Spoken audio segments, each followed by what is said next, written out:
Nós estamos encerrando neste domingo a ênfase do aniversário de 75 anos da PIB Lins, mês de agosto, mês sempre abençoado, e este mês assim, para além das expectativas de todos os outros que nós já tivemos, entendendo que todos foram bem abençoados também. Hoje à noite a gente vai encerrar em nome do Senhor Jesus com chave de ouro. Sabe por quê? Porque nós vamos dar uma ênfase muito especial, que é a base da igreja, que tem a ver, que é a família. Então, brilha Jesus nas famílias da igreja. A minha família tem que brilhar como a sua, para juntos nós termos assim um resplendor. E quando a gente fala em família, a gente assim, por vezes, fica, não sei, um pouco, talvez, inibido, porque nós temos problemas de família, nós temos dificuldades de família, e a tendência é, por vezes, esconder, mas ninguém consegue vencer aquilo que não admite, que não se depara. Todas as famílias têm dificuldades, todas têm problemas, e é por isso mesmo que eu quero convidar o irmão, a irmã, você que está conosco pela transmissão, para estarem aqui conosco hoje às 18 horas, agradecer pela sua família, interceder pela sua família. Quando eu falo de família, eu estou falando de casais, sim, de pais com filhos, sim, mas estou falando de pessoas que estão separadas também, eu estou falando de pessoas que são viúvos ou viúvas também, eu estou falando de uma vivência de relacionamento familiar. Então eu quero te convidar para que você venha estar conosco, porque nós vamos encerrar com chave de ouro, orando pelas famílias, orando por sua família. Quem aqui não precisa de oração pela família, levante a mão. Todos nós precisamos. Todos nós precisamos. Valorize esse patrimônio, que depois da salvação é o maior, é a nossa família. Tá ok? Eu quero compartilhar com os irmãos uma palavra, antes de nós celebrarmos a ceia, em João capítulo de número 4, que é um texto bem conhecido, que é aquele texto que fala do encontro de Jesus com a mulher samaritana. É um texto que nele já preguei algumas vezes, mas que nesta semana me veio ao coração uma perspectiva de ver esse texto de uma forma que eu não tinha visto antes. Texto de João capítulo 4, ele nos narra a história de uma mulher samaritana no encontro com o Senhor Jesus, e Jesus, ao encontro com ela, Jesus pede água, porque Jesus está ali no poço, com sede sim, mas como estratégia também, e ela retruca falando como é que é. O texto é João 4, eu não vou ler, estou contando a história aqui, vocês vão se situando aí. E aí ela retruca como é que ele, sendo judeu, falava com ela que era samaritana. Aí Jesus responde, se ela soubesse quem estava falando com ela, saberia que poderia dar da água da vida. Aí chama a atenção dela para isso, e ela fala então para como é que ele conseguiria tirar esta água. Ele fala então que ele é a água da vida. Aí ela começa a reconhecer que há alguém especial perante ela. Aí Jesus pergunta sobre a vida dela e pergunta assim sobre o esposo, o casamento.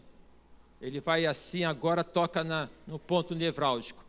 Cadê teu esposo? Chama teu esposo. Aí ela fala assim, eu não tenho esposo. Eu já tive 7, o que estão comigo agora não é.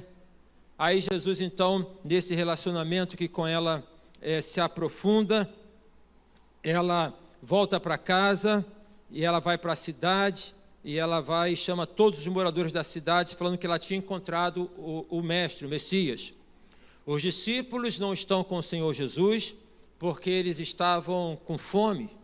Eles tinham dado um pulinho no McDonald's, né? Tinham dado um pulinho lá em algum lugar para comprar um sanduíche, para poder comer. E ali então, quando chegaram, ficaram abismados, porque agora a mulher vinha com uma grande multidão. E aí Jesus fala assim, vocês não dizem que falta ainda 4 meses até que venha a colheita? Levantem os vossos olhos e vejam que os campos estão brancos para a colheita. O enredo é esse, a história é essa, está aqui em João capítulo 4. A maneira de poder abordar este tema, eu vou abordar a partir de 3 palavras, que são 3 palavras que bem conhecidas entre nós hoje, ainda mais no contexto assim, digamos, organizacional, empresarial, de empreendedorismo, até mesmo no contexto da igreja, que são 3 palavras que são as seguintes, a palavra que é visão, paixão e missão. Tem sido uma forma das empresas se organizarem, das pessoas. Qual é a sua visão? Qual é a sua visão? Eu gosto daquele relato de Alice no País das Maravilhas, quando ela ali, procurando o caminho, ela pergunta para o gato, porque ela estava frente a uma bifurcação com vários caminhos, e ela não sabia qual era o caminho que ela deveria tomar. Ela pergunta qual o caminho certo. Aí o gato responde para ela assim, para onde você quer ir? Aí ela diz, não sei, no que ele retruca, para quem não sabe ir, para quem não sabe para onde ir, qualquer caminho serve. Qualquer caminho serve. Você tem direção? Você sabe para onde você quer ir? Eu recebo pessoas, converso com pessoas me trazem dificuldades, os irmãos, e uma ocasião, alguém compartilhando comigo uma história difícil, complicada, e aí, todos os atendimentos que eu faço, oro antes, deixo a pessoa falar, presto atenção, e Deus sempre me dá uma palavra, uma direção. Aí ela conta a história toda, e aí, no final, eu pergunto assim para ela, como que não tem nada a ver, não é? A princípio. Eu pergunto para a pessoa o seguinte, onde é que você quer estar daqui a 10 anos? Aí assim, mas o que isso tem a ver com a minha história? Não, aonde é que você quer estar daqui a 10 anos? E ela então, a pessoa fica assim, aí eu disse para ela, você precisa saber onde é que você quer estar daqui a 10 anos, porque isso vai determinar o que você está fazendo hoje. O que você busca de resposta tem a ver com onde você quer estar. O que você está fazendo hoje vai te deixar no lugar onde você quer estar daqui a 10 anos? Que você quer estar? Se não, para de fazer. O que você está fazendo hoje vai te levar a essa direção? Então, continue fazendo. Então, é uma questão de nós termos a visão, onde é que nós queremos estar. No plano espiritual, a vida espiritual é movida por uma visão. O texto aqui nos fala que Jesus vai para Samaria. Para poder entender esse texto, né, é importante destacar aquilo que também talvez o irmão que já tem mais tempo de igreja saiba, que os judeus não falavam com os samaritanos. É uma encrenca que vinha lá do Velho Testamento, quando Israel é dividido em Reino do Norte e Reino do Sul, e aí cai o Reino do Norte, tá? Depois que Salomão morre, então o sucessor de Salomão, que vem para poder reivindicar mais atenção para o Reino do Norte, e isso não é dado, então há uma cisão, e aí quando há essa cisão, há uma constituição de Samaria enquanto lugar de culto, não mais em Jerusalém. E quando o Reino do Norte cai no cativeiro, a política que é levada pelos sírios é a seguinte, vamos miscigenar o povo, vai misturar. E para o judeu não admitia essa mistura. Então a encrenca vem lá de trás. A encrenca está presente aqui no Novo Testamento, ao tal ponto em que, para poder ir a determinada região, tendo que atravessar Samaria, tá? Eles davam uma volta de quilômetros só para não passar por Samaria. Então imagina você ter um caminho onde você quer estar, é só atravessar aquela rua, mas você dá uma volta para não atravessar. Você alguma vez na vida já fez um caminho mais longo para evitar passar por um lugar onde você não queria encontrar uma pessoa? Já fez isso? Não vou passar por ali que eu não quero encontrar. Não vou passar por ali porque vai que eu encontre, vai que eu me depare. Já deixou de passar por um lugar onde não se trata tão somente de você poder não querer encontrar uma pessoa, mas porque aquele local é um local onde você, a princípio, entende que não deveria passar?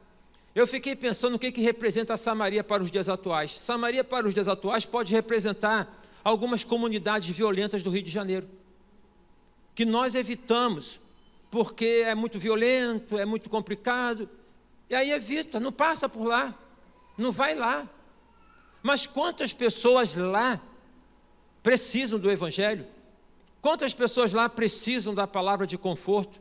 Eu fico pensando que evitar Samaria hoje seria, por exemplo, numa região do Rio de Janeiro, onde tem um foco de prostituição, onde mulheres ficam ali na rua esperando os clientes. E aí, talvez, então, eu não vou passar por aquela rua, ainda mais se for a pé.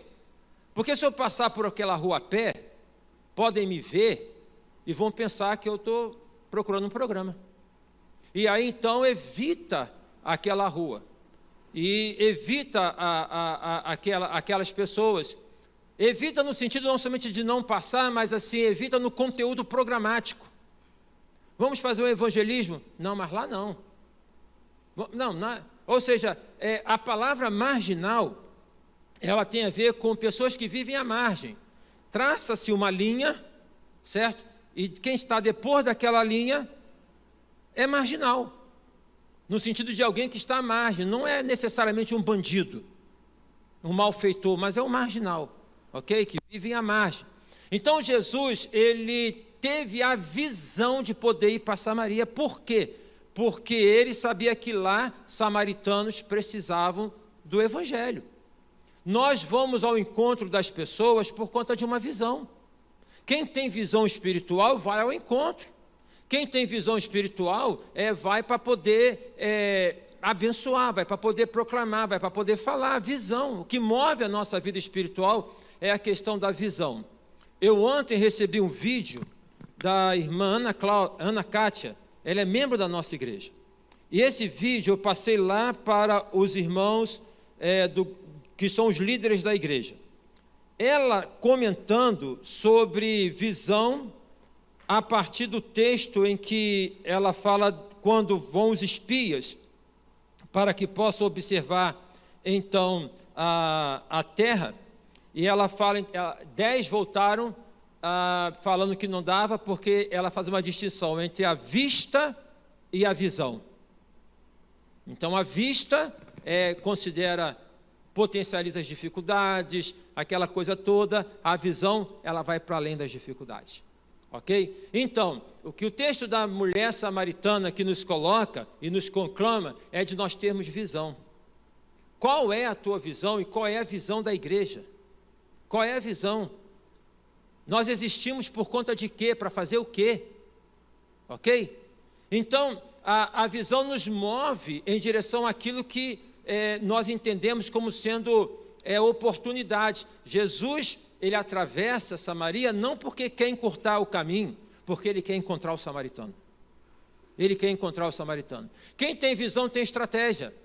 E aí Jesus chega lá em Samaria, ele para perto de um poço. Ele para ao lado de um poço, não necessariamente porque ele está com sede, poderia também estar. Porque se há uma coisa que nós temos que compreender no Senhor Jesus, é que ele foi gente. Ajuda a gente isso. Ajuda a gente a poder saber que Jesus se fez gente como a gente. Então ele entende o que você sente. Ele entende o que você passa, porque ele entende de gente, porque ele se fez gente como a gente. E gente tem sede. Sede é uma necessidade básica, tá? A água é uma necessidade básica, a fome é uma necessidade básica. Nós temos necessidades básicas que nós procuramos então saciá-las. Ele estava com sede? Bem provável. Mas parou ali no poço porque era uma estratégia. Quem tem visão cria estratégias para poder alcançar a visão. Agora no culto das 9h15 nós falamos sobre o trabalho de células. O trabalho de células é uma estratégia para que nós possamos alcançar as pessoas. A estratégia que tem como objetivo o que? Relacionamento. Você acha que vai conseguir alcançar o seu vizinho para Cristo se você não começar a dar bom dia para ele? Você acha que vai conseguir alcançar o seu colega de trabalho lá se você não começar a cumprimentá-lo? Você acha que você vai alcançar o seu colega de escola se você ficar sectário? Então a Bíblia nos fala no Salmo 1, bem-aventurado o varão que não anda segundo os conselhos dos ímpios, não se detém no caminho dos pecadores, nem se assenta na roda dos escarnecedores. Antes tem o seu prazer na lei do Senhor e na sua lei medita de dia e de noite. Mas isso não quer dizer que você não se relacione, você não pratica, mas você ali busca o relacionamento. Então quem tem visão busca estratégia, é assim como a pessoa que tem uma visão. Eu quero abrir um negócio no Meia, ela vai buscar uma estratégia. Será que o Meia é o melhor local? Que ponto do Meia é o melhor local? O que eu posso fazer para poder alcançar? Então, meus irmãos, nós precisamos criar estratégias. E a estratégia tem a ver com a nossa a mente de Cristo em nós.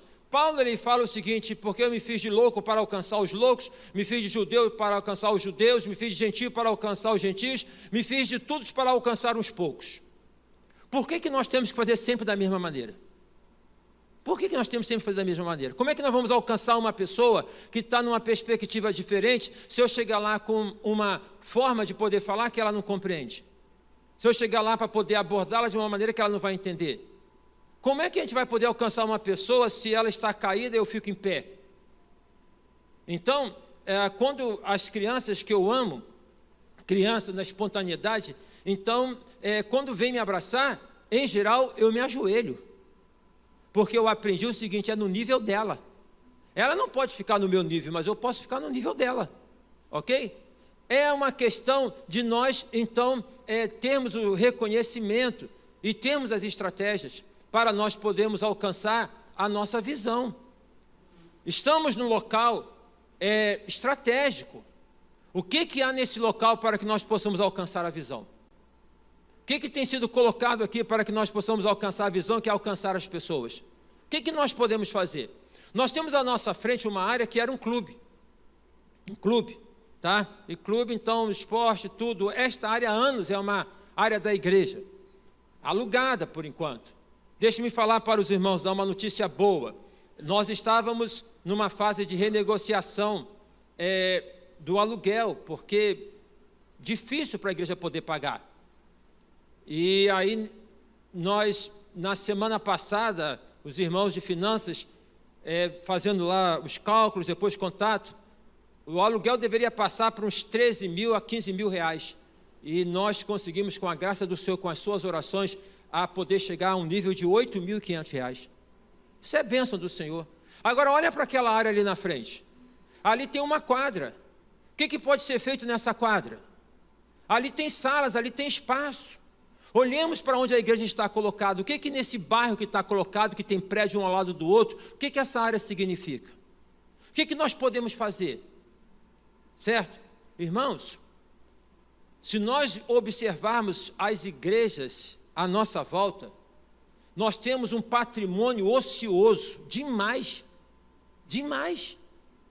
Demais, demais, demais. Nós temos recursos, temos salas boas, temos auditórios bons, que a gente ocupa final de semana. Então, o que nós poderíamos fazer? Que estratégia? Será que nós poderíamos ter neste local aqui, por exemplo, eu vou fazer para poder mexer, a gente poderia ter um encontro para poder falar sobre Masterchef? E fazer aqui uma cozinha mesmo? E poder explicar e chamar as pessoas para que pudessem vir? Será que a gente poderia fazer isso? Será que nós poderíamos ter aqui um seminário para poder falar de saúde mental no Setembro Amarelo? E poder abordar várias coisas? Será que nós poderíamos ter aqui uma palestra com pais, a Ângelo e Gisele? Acertei? Jéssica, com filhinho pequeno como ela, tantos, na questão da educação dos filhos, que estão vindo dentro dessa questão, jogados pela internet. Eu li, que eu fui pregar na segunda igreja, fui falar na segunda igreja Batista de Piedade, para poder falar sobre internet. Eu comprei 3 livros. Um dos livros, li os 3, mas um é Os Cretinos Digitais. Um livro secular, onde o autor fala da influência maléfica da internet na vida das nossas crianças. O que nós poderíamos fazer? A gente poderia ter educação física? O que nós podemos fazer? Os irmãos sabem que hoje a estratégia de poder ter missões no mundo mudou. No meu tempo, quando eu me formei no seminário, então a forma de poder ter um missionário era poder falar para ele o seguinte: qual é a sua formação? Então, para ir para o campo missionário, ele deveria ter teologia. Hoje, para poder ir para o campo missionário, não é necessário ter teologia. Você é enfermeiro? Você é médico? Você é dentista? Você é professor de educação física? Você dá aula de futebol? Você constrói casas? Você é músico? Os irmãos estão entendendo? Então, porque os países estão abertos para essas pessoas que possam lá e em vivendo possam pregar o Evangelho. Então, o que Jesus coloca aqui nesse texto é o seguinte: a visão que o levou para poder ao encontro dos samaritanos. Irmãos amados, é a visão do reino que deve nos levar ao encontro dos samaritanos que estão ao nosso lado. É a visão do reino que deve nos levar ao encontro das pessoas que estão precisando. A estratégia pode ser aquele espaço, pode ser esse espaço. A estratégia, o encontro nas casas. A estratégia pode ser uma caminhada. Não sei, a estratégia são inúmeras. Vamos dar de loucos em alguns momentos para subvertermos, para ver se a gente consegue alcançar alguns mais. Por que tem que ser sempre dessa maneira? Certo? Então, a questão da visão, Jesus chega. Você não vai ir ao encontro da visão se você ficar muito preocupado com suas necessidades. Necessidades, todos nós temos necessidades. Por vezes, compartilhando com o irmão, com outro irmão, eu ouço constantemente, eu entendo perfeitamente. Entendo perfeitamente. Pastor, eu não posso porque eu tenho isso, pastor, eu não posso porque eu tenho aquilo, pastor, eu não posso porque eu tenho aquilo outro. Isso implica o quê? Necessidade. Necessidade. Os irmãos acham, pensem comigo, que nossas necessidades de repente podem estar obstruindo a nossa visão? Considerem comigo, as irmãs que são donas de casa. Você quando começa a arrumar a casa, em algum momento você, em arrumando a casa, deu meio-dia, você para almoçar ou às vezes você emenda? Considerando por dona Simone lá em casa, às vezes quando ela começa a pegar, vai 4 horas da tarde. Às vezes 5 horas da tarde. E ela fica em cima de mim para eu poder almoçar. Mas ela mesma vai e vaza. Vamos lá, outra questão de necessidade. Você, quando tem que fazer um trabalho de faculdade, um TCC, tem que terminar. Você está com fome, você continua ou você para? Você tem que dar conta de uma tarefa no seu trabalho, você continua ou você para? As necessidades existem. A questão é que nós temos que observar em que momento, ou em quais momentos nossas necessidades obstruem a nossa visão. Porque se nós vivermos tão somente voltados para as nossas necessidades, nós vamos perder a visão. Não tenho tempo, porque eu estou vendo a minha necessidade. E a do outro? E a do outro, como é que fica? Tem visão, mas é importante que se some a visão à paixão. Porque visão sem paixão, ela não se estabelece. Dizem aí os entendidos que alguém que abre um negócio, na maioria, 80% dos comércios, negócios que são abertos, eles fecham no primeiro ano. Porque é aquele que o pessoal quer abrir, quer ter lucro no mês seguinte. Não insistem, entendeu? Não insistem. Então param. Para poder permanecer, se você tem convicção, tem que ter paixão. Paixão é aquilo que movimenta a gente, é aquilo que impulsiona a gente, tá? Que faz com que você possa se movimentar. Jesus foi para Samaria por conta de uma visão, e ali então ele estabelece um contato com a samaritana por conta de uma paixão. Paixão no sentido de amor, porque Deus amou o mundo de tal maneira que deu o seu Filho unigênito para que todo aquele que nele crê não pereça, mas tenha vida eterna. Nós somos fruto do amor. Nós somos fruto do amor de Deus. Estamos aqui por conta do amor de Deus. Você está aí pela transmissão, pelo amor de Deus. Essa perspectiva que leva para que nós possamos trabalhar. Nas cartas às 7 igrejas da Ásia, a primeira carta foi dirigida à igreja de Éfeso. Leia lá esta carta no capítulo 2 de Apocalipse, que você observará que o texto começa elogiando a igreja.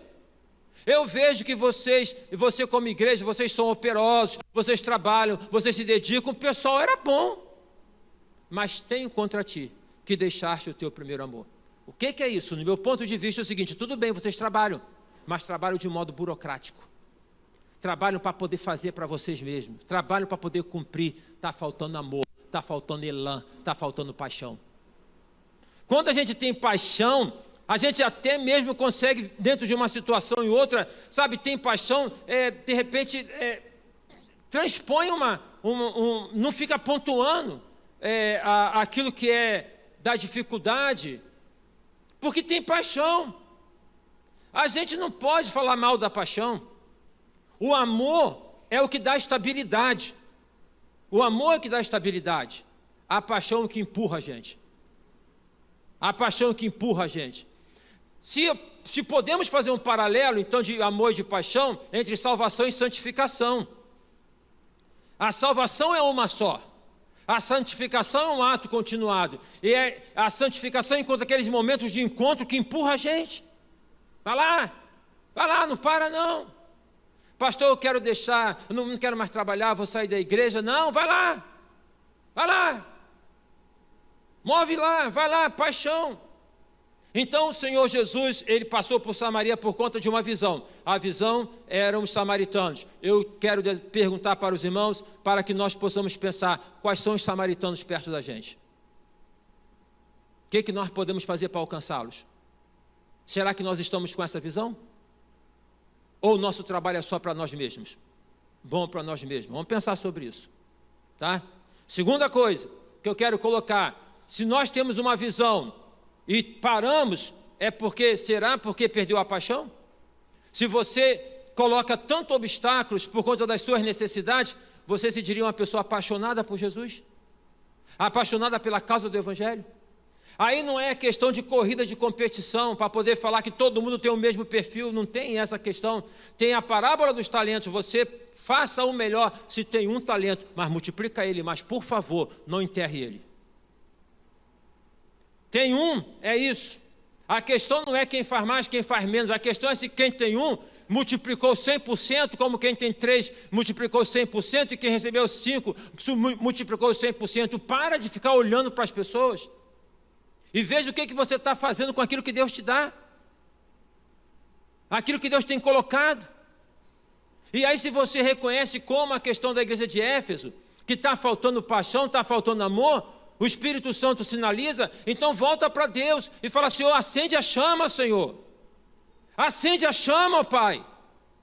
Não se acostuma com a vida, não se acostuma muito menos com a vida cristã, não se acostume com a vida espiritual, acende a chama. Terceira coisa, a missão. Senhor Jesus ali tendo falado com esta mulher, ela sai, vai falar com os samaritanos, é ato em que chegam então os discípulos, chegam com o lanche lá do Burger King, né? E vão falar, Jesus está na hora, chegou aqui. E quando eles chegam, então Jesus fala assim, vejam aquele pessoal que vem lá. Olha aquela multidão que vem lá. Vocês não dizem que ainda falta não sei quanto tempo para a colheita? Eu digo para vocês que o campo está pronto para a colheita. O que Jesus aponta? A missão. A missão. Qual é a nossa missão? Qual é a nossa missão? A nossa missão é pregar o Evangelho e fazer discípulos de todas as nações. Tudo que nós fizermos tem que estar atrelado a essa missão. Presta bem atenção. Presta bem atenção. Nós podemos passear e devemos passear, mas tem que estar atrelado à missão. Passeio por passeio não cumpre a missão. Nós podemos ter uma festa, mas tem que estar atrelado à missão. Me recordo do pastor Roberto Lai. Ele falou o seguinte, você faz uma festa, convidou não crente? Ou só tem crente na festa? Chamou? Vai fazer um passeio, chamou não crente? Então tudo tem que estar voltado para a missão. A igreja tem uma missão. E essa missão não está estabelecida por uma pessoa, foi dada pelo Senhor Jesus. Ide por todo mundo, pregar o Evangelho, fazer discípulos de todas as nações, é a missão. Irmã Josiane, no trabalho muito bonito com os irmãos convertidos, faz o encontro, estuda com eles e pergunta, pastor, eu posso continuar? É claro que pode continuar, porque cada um aqui tem que ser um discípulo. Não tem esse negócio de alguém que vai à frente, e o discipulador é você, meu filho, levanta e vem cá, fica com a pessoa aqui. Não é a questão de quem vai preencher a ficha, a questão não é quem vai preencher a ficha, eu quero saber quem é que vai orar por essa pessoa. Porque o mais que nós temos são pessoas precisando. A questão não é do pastor Ailton nem do pastor Zeca, eu atendo aqui pra caramba. Quarta-feira eu saí daqui e depois eu brinquei tarde, eu falei com a irmã Lígia, Lígia, minha filha, a Bíblia fala de comer a quem tem fome. Porque a Lígia ajuda a gente aí no apoio, né? Não tinha um biscoitinho. Eu tenho uma maneira de funcionar, parece que assim, sabe? Que dá uma gastura, fica até zonzo.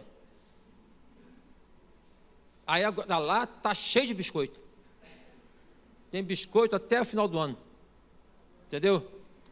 Obrigado, Lígia. Tá? Mas a questão é a seguinte, eu não tenho condições de atender, nem pastor Zeca. Tem não. Falar com o pastor Ailton, fala com você, ora com você, aconselha você, faz você. Deixa de ser consumidor e passa a ser crente, discípulo. Para de consumir o evangelho e coloca para poder servir. No tempo que você tem, no que você pode fazer, no que Deus dá para você fazer, no que Ele coloca para fazer, sem neurose, sabe, sem histeria, mas daquilo que Deus coloca para fazer, mas em nome de Jesus, não deixa de fazer. Então, é isso que eu coloco aqui para os irmãos, visão, paixão e missão, a partir do encontro de Jesus com a mulher samaritana. E a grande pergunta que eu deixo aqui para a nossa reflexão é: o que nós estamos fazendo com os samaritanos que estão ao nosso redor? Amém? Feche os seus olhos. Quero convidar os diáconos que estejam aqui à frente, à luz desta pergunta, à luz desta interrogação, com o coração aberto para a reflexão, sem culpa, repreendendo toda a acusação do inimigo que fica falando, não estou fazendo nada, não é isso que eu estou falando, não é isso.